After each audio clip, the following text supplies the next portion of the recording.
When my wife returned from her week-long work trip, I was relieved to see her safe and smiling. She looked tired but happy, carrying her suitcase into the house like she had just completed a marathon.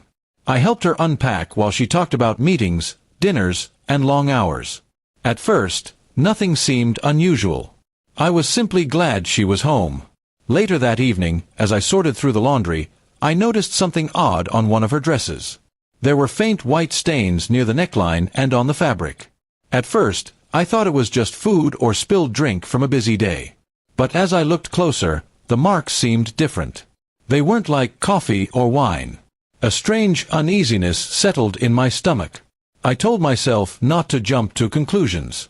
She had been traveling, eating out, maybe spilling things was normal.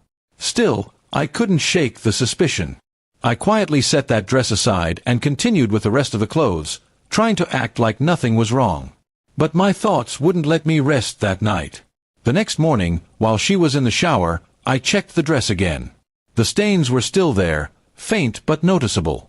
My mind played tricks on me. What if she wasn't just working during that trip?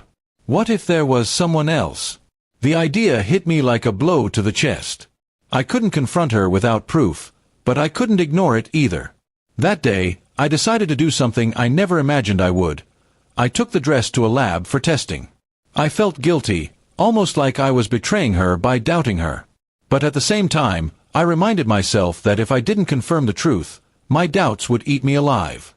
The days waiting for the results were torture. I tried to act normal around her, smiling, asking about her work, listening to her stories. But deep inside, I was counting the hours, my heart heavy with fear. Every time she laughed or looked at me with affection, I wondered if I was being unfair, if I was about to destroy trust for no reason. When the results came back, I held the envelope in my trembling hands. I almost didn't want to open it. I told myself that if it confirmed my worst fear, my marriage would never be the same. And if it cleared her, then I was the one at fault for doubting her. Either way, it was a turning point. I sat alone in the car, ripped the envelope open, and read the report. The stains weren't from food, detergent, or anything harmless. They were organic traces, the kind that confirmed my fear. They weren't mine. My chest tightened, my throat dry. My suspicion had turned into undeniable truth. That night, I couldn't even look at her the same way. She smiled at me, talking about work deadlines and her next trip, but all I could see was betrayal written across her face. My hands shook as I tried to eat dinner.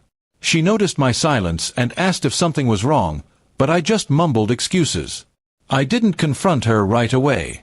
I needed to think, to breathe, to decide whether I wanted to hear her lies or the truth. I kept the report hidden in my drawer, staring at it every night, as if the words burned themselves deeper into my memory. Finally, one evening, I asked her directly, "Did anything happen on your work trip that you haven't told me?" She froze, her fork halfway to her mouth. Her eyes widened for a second, then she forced a smile. "What do you mean?" she asked. My heart sank. That reaction told me everything. I showed her the report. Her face went pale, her lips trembled, and she had no explanation left. She tried to deny, then she tried to cry, then she tried to blame me for not trusting her. But the evidence was clear. Trust was broken, shattered like glass, and no amount of words could repair it. That night, I slept in the guest room. She knocked on the door, begged me to listen, but my heart was too heavy to hear. I realized I had lost the woman I thought I knew, and she had lost the man who once trusted her without doubt. Now, as I sit here writing these thoughts, I know one thing: a marriage without trust is already gone. The stains weren't just on her clothes, they were on our relationship, permanent and unwashed. And no test result can change that truth.